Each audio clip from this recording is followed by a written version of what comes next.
Il vous souviendra qu'en 2017, une rencontre de haut niveau s'était tenue à Ouagadougou et avait acté une déclaration d'engagement qui faisait en sorte que les parlements de 17 pays,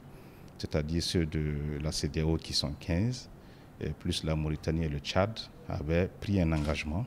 d'une part, de veiller à augmenter le financement des budgets de nos États à la santé, à hauteur de 2% par an d'ici à l'horizon 2030, afin de faire en sorte que la déclaration d'Abuja de 2001 soit une réalité, qui était de consacrer 15% de nos ressources budgétaires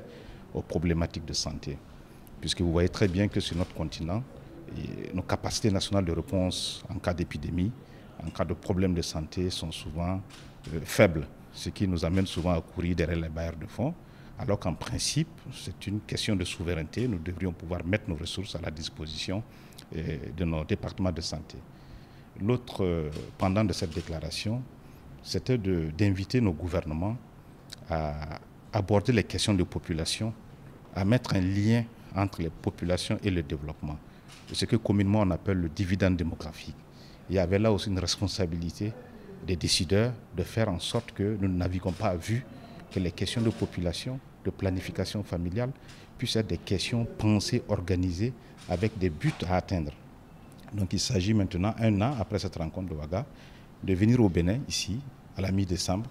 et d'évaluer ce qui a été fait depuis lors, et aussi surtout de se doter d'un comité interparlementaire